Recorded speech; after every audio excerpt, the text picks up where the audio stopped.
Today is really the start of March Madness, and for the fourth straight year, Syracuse basketball is not in it. So, what do the Orange need in the transfer portal so that this time next year, the Orange are in the NCAA tournament? Let's talk about it.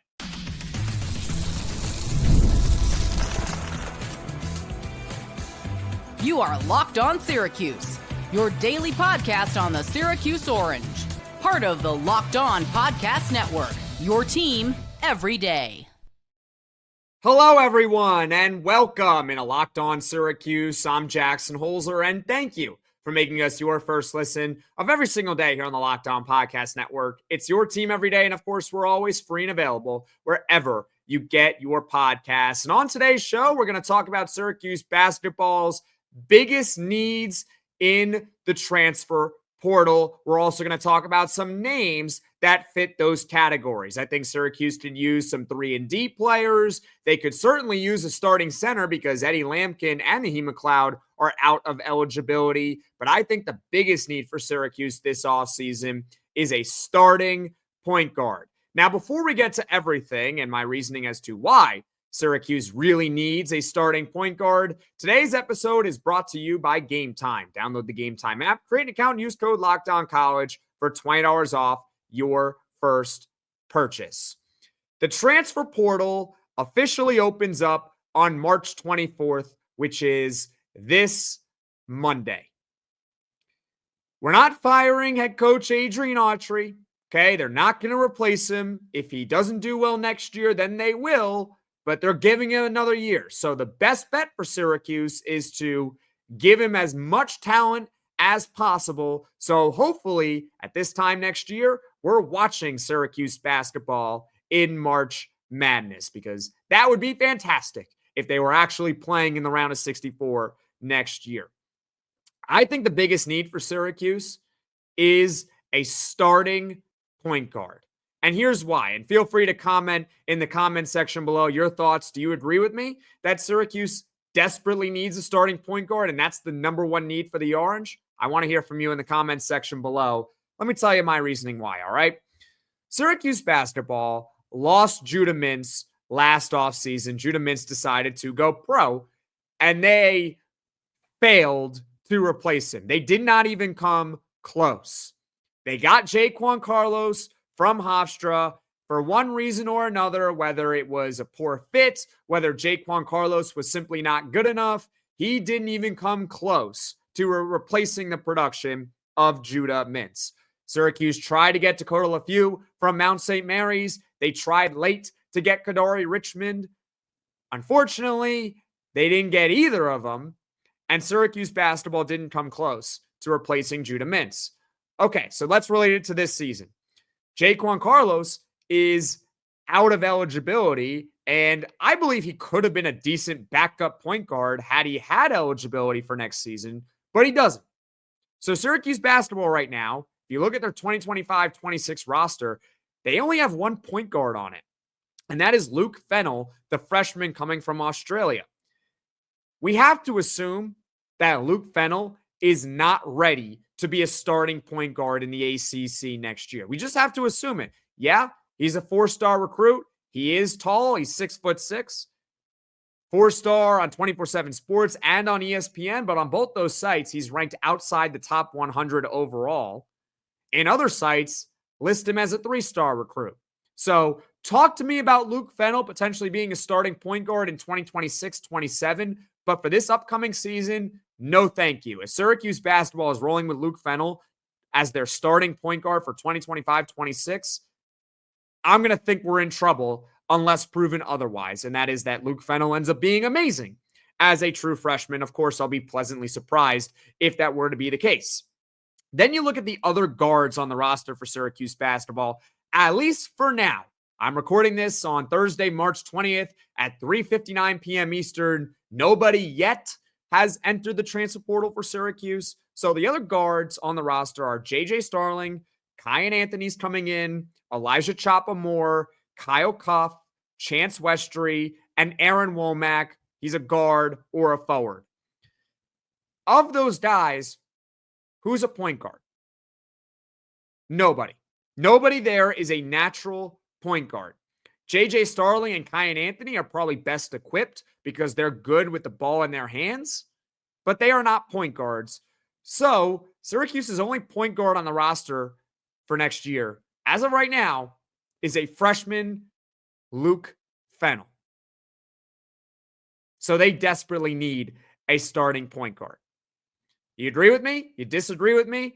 Comment in the comment section below. I think starting point guard is the number one need for Syracuse basketball next season.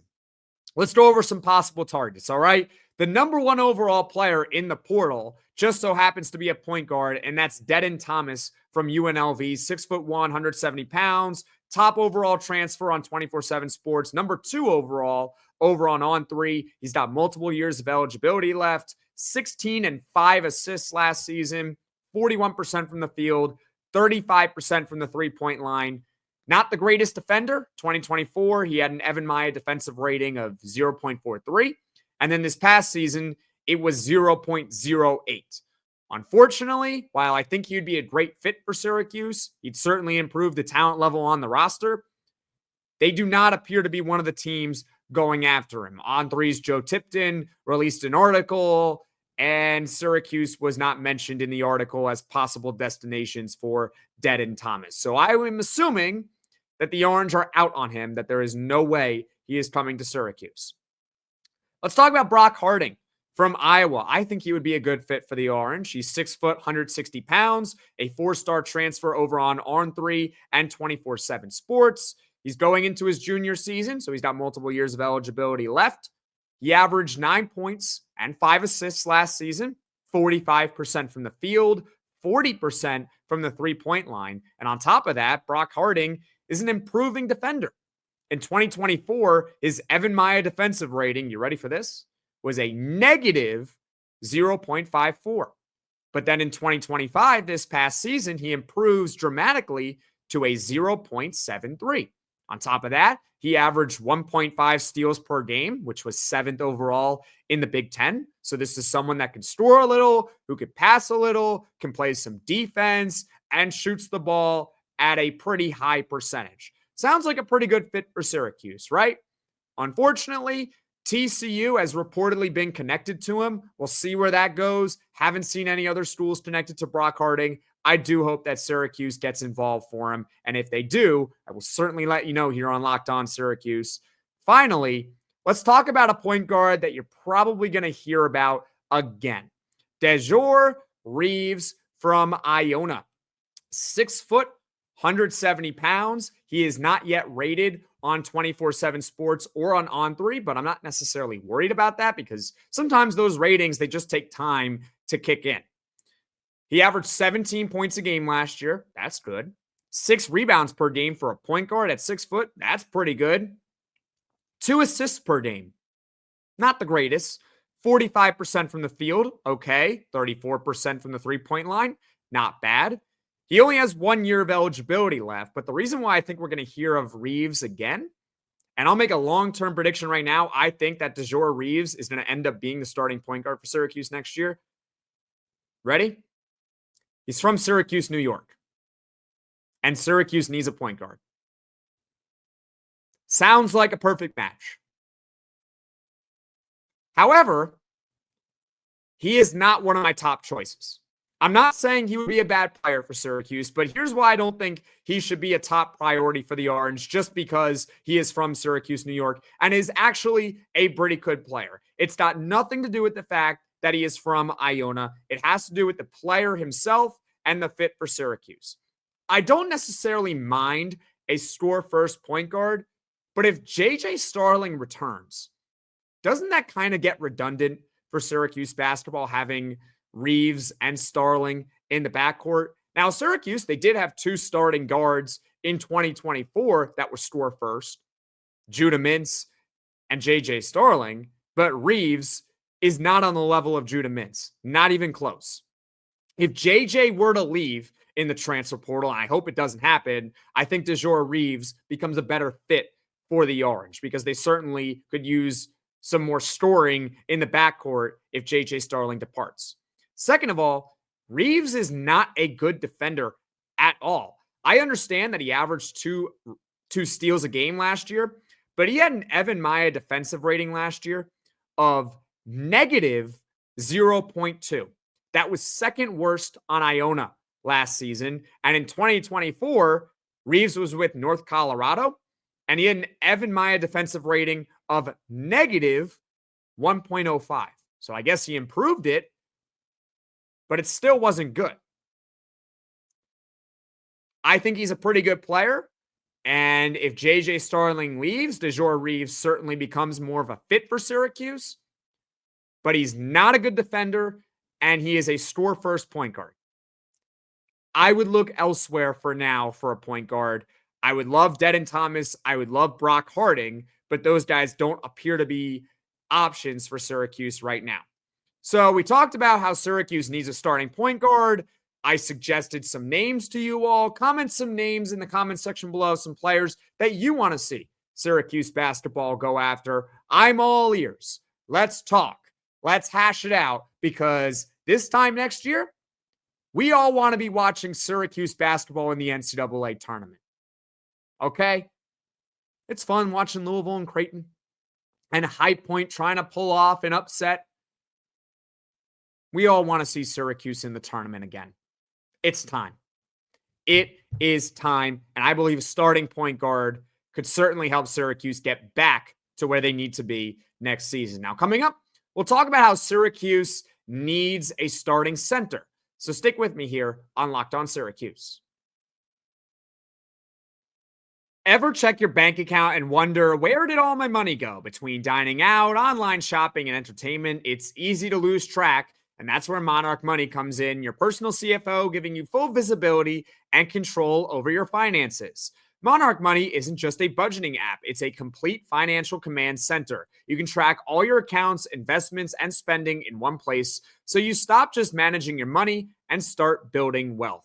Instead of juggling multiple apps, you can use Monarch to check your finances, track spending, and even plan long-term goals. Take control of your finances with Monarch Money. Use code LOCKEDONCollege at monarchmoney.com for 50% off your first year. That's monarchmoney.com, code LOCKEDONCollege for half off your first year. Imagine watching your favorite team live, feeling the energy of the crowd, and witnessing unforgettable moments. There's nothing like experiencing a big game in person. Getting tickets shouldn't be stressful, and that's where Game Time comes in, making it easier than ever to grab last-minute seats at unbeatable prices. Curation makes it easier to find better value for tickets to sports, concerts, comedy, theater, whatever you would like. With seat views before you buy, no surprise fees, and a lowest price guarantee, you can book with total confidence. And hopefully next year, you can use the Game Time app to buy Syracuse basketball NCAA tournament tickets. Take the guesswork out of buying tickets with Game Time. Download the Game Time app, create an account, use code LOCKEDONCollege for $20 off your first purchase. That's LOCKEDONCOLLEGE for $20 off. Download Game Time today. Last minute tickets, lowest price guaranteed. This is Locked On Syracuse. I'm Jackson Holzer, and on today's show, we're talking about the biggest transfer portal needs for Syracuse basketball this offseason. In the first segment, we talked about why Syracuse basketball really needs a starting point guard and some names that could fit that mold. And now let's talk about another need for Syracuse basketball, and that's a starting center.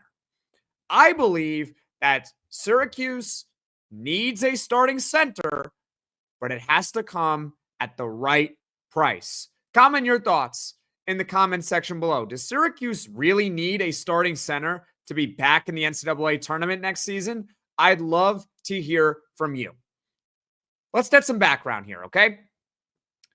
Eddie Lampkin, Syracuse's starting center for the entirety of this season, is out of eligibility, so he cannot come back. He averaged 12 points and 10 rebounds. He was ACC honorable mention this year, which I'm surprised by, not because Eddie Lampkin didn't deserve to be honorable mention all ACC. It's because he actually performed to that level. I think I was pleasantly surprised that he performed to that level. He was a little bit better than advertised, in my opinion, and it will not be easy for Syracuse basketball to replace his offense and his rebounding. Was he a great defender? Absolutely not, but he gave you 12 and 10, and he was a double-double machine on a nightly basis. Naheem McLeod is the backup center. He is out of eligibility as well. Syracuse basketball also didn't recruit a center from high school for this upcoming season. So when you look at the Orange's roster for 2025-26, there's no center on there. Not one center.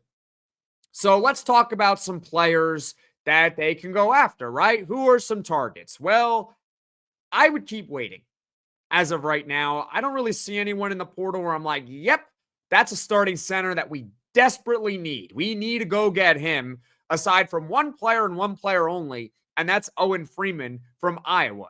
But Owen Freeman, I'm going to let you all in a little secret, he's not coming to Syracuse. He entered the portal. He's got a do not contact tag on him. He's not coming to Syracuse, okay? He would be great. He'd be a great fit for the Syracuse, but he's not coming. Other than that, I don't really see any other center out there that I'm like, yeah, that's who we need. That's the type of guy. I would keep waiting to see what other starting centers become available. But really, it all depends on the price of the centers. And if the price is just too high, then Syracuse shouldn't even get one.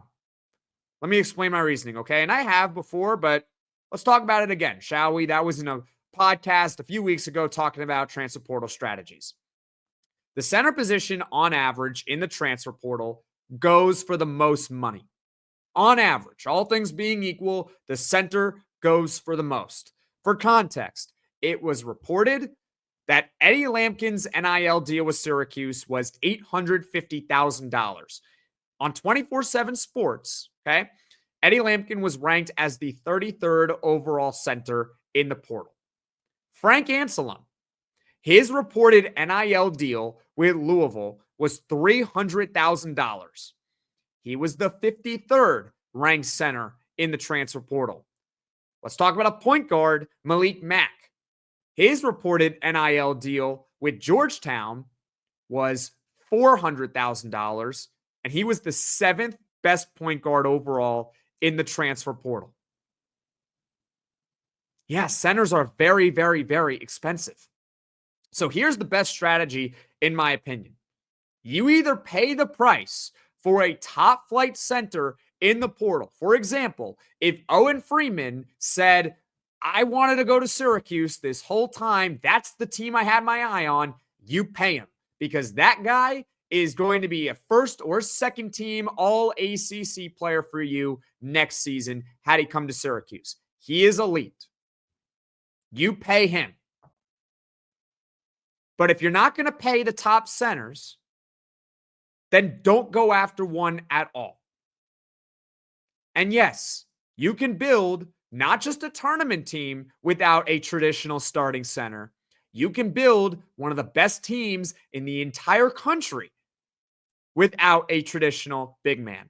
And the best example of that is the Houston Cougars, a number 1 seed in the NCAA tournament, and they won their game earlier today against the 16 seed in decisive fashion, of course. Houston does not have a single rotation player taller than 6'9". Not one. By the way, they were built the same way last year. And I understand they were knocked out in the Sweet 16 as a number 1 seed. Do you remember what happened in that game against Duke with Houston? Jamal Shead had a freak injury in that one. It ended all their hopes of winning the championship. Imagine if he stayed healthy for the whole tournament. Houston might have won the whole thing. And they would have done it without a big bruising center that you need. So yes, does Syracuse basketball, in theory, need a starting center because they don't have Naheem McLeod? Not really Naheem McLeod, but they don't have Eddie Lampkin? Absolutely. I'm not going to disagree with you on that. But either pay the top price for the top big men who are really going to be difference makers, or don't pay one at all. There is no reason to go out and get the 40th ranked center in the transfer portal that'll give you 8 points and 5 rebounds a game. It's not worth it because that player is not going to be as impactful as a guard that you can get that is a much better guard relative to center for half the price. Does that make sense? Malik Mack, $400,000 was his NIL deal with Georgetown. 7th best point guard available. Frank Anselem, 53rd ranked center, is worth $300,000. Centers are not cheap. And Syracuse basketball, again, pay the top guys or don't pay one at all. So Syracuse, in summary, their 2 top needs, starting point guard, you have to get one no matter what. Starting center, depends on the player really. Now coming up, one more need for Syracuse basketball. Doesn't really matter the position. They could really use some 3-and-D players. I will explain more here on Locked On Syracuse. Daylight savings snuck up on us again, and if you're feeling that lost hour of sleep, 5-Hour Energy has your back. The extra sunshine means more time for fun, but sometimes you need a little boost to power through.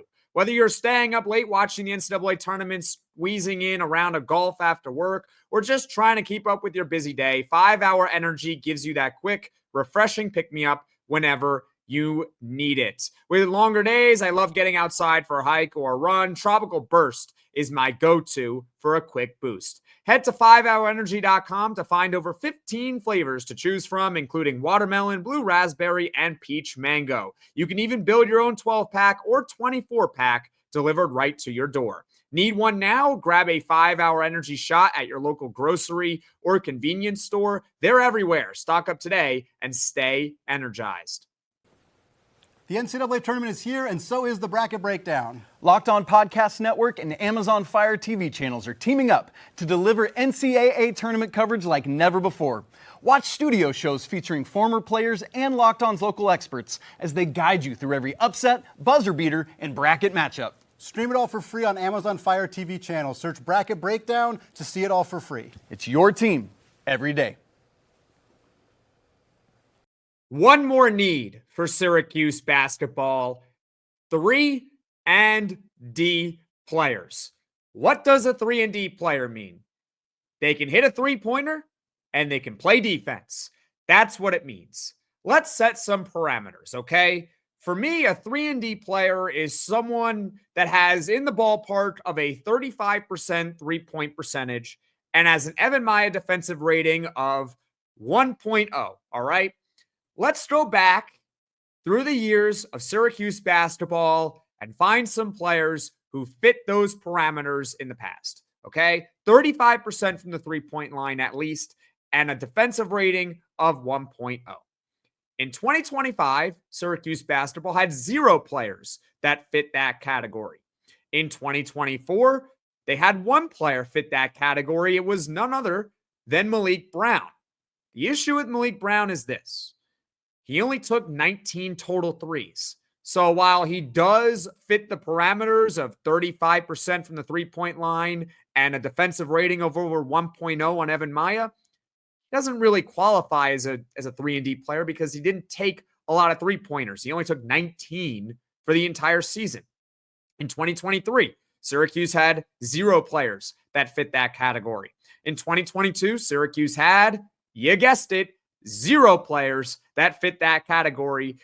You got to go back to 2021, which coincidentally is the last time Syracuse made the tournament, where you finally find a player on Syracuse's roster that fits the parameters of 35% from the three-point line and a defensive rating of 1.0 or better on Evan Maya. And that is none other than Alan Griffin. In 2021, Griffin shot 36% from the three-point line on 5.5 three-point attempts, so he certainly qualifies as someone who takes a lot of three-pointers, and his Evan Maya defensive rating that year was 1.16. Now let's talk about some names, and I'm going to warn you all, there aren't a lot of players that fit those parameters of 35% from the three-point line and a defensive rating of 1 or better. And I also don't necessarily care about the position they play. All right. So you got a few options. Taylor Bol Bowen, is a big one, 6'10", 195 pounds. He's a forward or center from Florida State entering his junior season. So you got multiple years of eligibility with him. He averaged 8 points and 5 rebounds last season, 41% from the three-point line on over 2 attempts per game. So certainly respectable. And he had an Evan Maya defensive rating of 1.09. So Taylor Bol Bowen, I think he would be a pretty good fit for Syracuse as a 3-and-D type player. You got Quimari Peterson, 6'1" point guard from East Tennessee State. He's got 1 year of eligibility left. He averaged 20 points per game. That's a lot. 20 points per game. I get it was at East Tennessee State, but my goodness. 42% from the three-point line and an Evan Maya defensive rating of 0.98. So he is very, very close. For all intents and purposes, let's call him a 3-and-D player. And finally, you got Bryce Hopkins, 6'6" forward from Providence. He's got 1 year of eligibility left. The problem is with Bryce Hopkins, he's got that do not contact tag on him, which means he probably already knows where he's going, and it's not going to be Syracuse. Very limited sample in 2025. He only played 3 games. That's kind of the issue here. But in those 3 games, 17 points a game, 40% from the three-point line, Evan Maya defensive rating of 2.63, which is absolutely outstanding. However, I wouldn't really qualify him as a 3-and-D type player because he only shoots 30% from 3 in his entire career, and 2025 was a 3-game sample. Still a great player, and I would love for Syracuse to get him, but you kind of get the idea. They're not going to get him, and he's not necessarily a 3-and-D player. So I think Syracuse could use some 3-and-D players. What do you think? Comment in the comments section below. Overall, the 3 big needs for the Orange: starting point guard, that's a must. Starting center, really depends on the price and the player, and 3-and-D caliber players. As far as what is coming up on the podcast in the future, tomorrow we will have a full podcast with Neil Adler from Inside the Loud House. We're going to talk more about Syracuse's offseason. Poll Friday as well tomorrow, predicting how many returning players for Syracuse basketball next season. Thank you for making Locked On Syracuse your first listen today. For your second listen, check out the Locked On College Basketball podcast with Isaac Shade and Andy Patton. March is here, so be the most informed college basketball fan throughout the madness. Find Locked On College Basketball on YouTube or wherever you get your podcasts. Folks, thank you all so much for watching. Thank you all so much for listening. If you like this podcast, be sure to hit that like button. If you really enjoy the podcast, be sure to hit subscribe. Tell all your friends about Locked On Syracuse so this channel can grow and reach all Syracuse Orange fans. And I will see you all again soon.